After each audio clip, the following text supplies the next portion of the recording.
Kinsey Chambers, and today I'm going to be speaking about pain. The first type of pain I would like to talk about is acute pain. Acute pain is sudden onset pain that generally lasts less than 6 months. Examples of this pain would be breaking bones, straining muscles, and falling. In my illustration here, I show a man with a broken arm. Ways to treat acute pain would be over-the-counter medication, in serious cases, prescription medication, and physical therapy. The next type of pain I would like to speak about is chronic pain. Chronic pain is pain that lasts over a long period of time that typically lasts over 6 months. Examples of this type of pain would be neck and back pain, chronic migraines, and shingles. In this illustration, I show a chronic migraine. Ways to treat chronic pain would be over-the-counter medication, prescription medication, and lifestyle changes. The next type of pain I would like to speak about is visceral pain. Visceral pain is pain occurring from damage to the internal organs, and it occurs in the trunk of the body. Examples of this pain would be appendicitis and irritable bowel syndrome. In this illustration, I show irritable bowel syndrome. Ways to treat this pain would be medical or surgical procedures, over-the-counter medication, prescription medication, and medical pain injections. The type of pain I would like to speak about is phantom pain.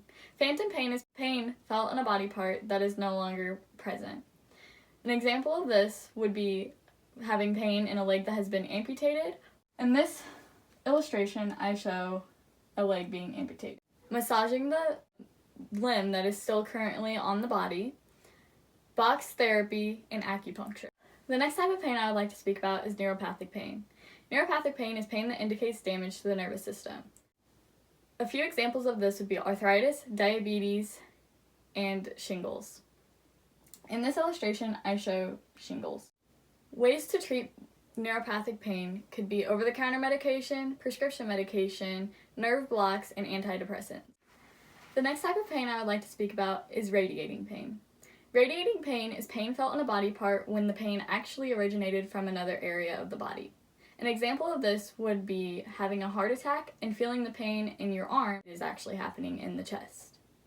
In this illustration, I show a heart attack. Ways to treat this pain would be prescription medication, over-the-counter medication, and definitely go see a doctor. The type of pain I'll be speaking about is breakthrough pain.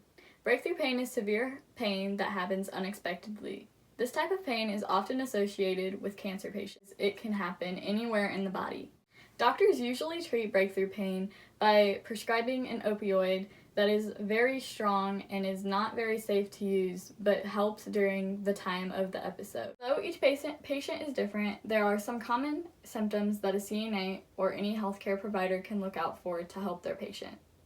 Some of these symptoms include crying, groaning, moving with difficulty, and a change in behavior.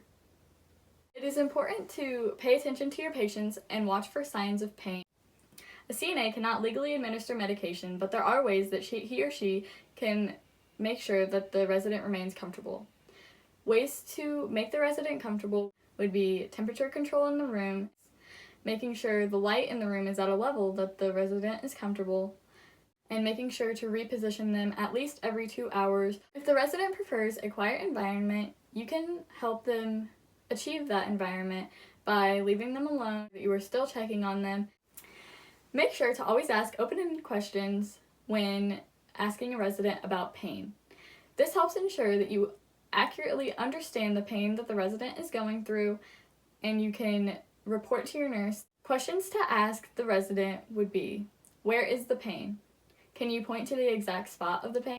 How severe is the pain? How long does the pain last? Make sure to document everything that went on during the checkup and that you reported to the nurse. Documentation is so important because if you do not document it, it never happened. A CNA's role in documenting would be filling out an incident report if an accident happens. Make sure to document the patient's response to activities that could cause pain. If they complain about pain, make sure you document that as well. Safety is extremely important. Ways to keep them safe would be using the proper equipment to help them from being in any more pain or causing pain on the resident. For example, you could use a wheelchair if they can no longer bear weight without having a severe amount of pain or any amount of pain. Helping infection control could be using the proper PPE when handling a patient.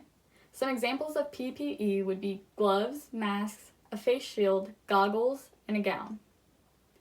Also make sure to constantly be washing your hands. It is within the resident's right to have a say in what goes on during their care plan. For example, if they do not want to do range of motion exercises with a nurse or CNA, they can refuse.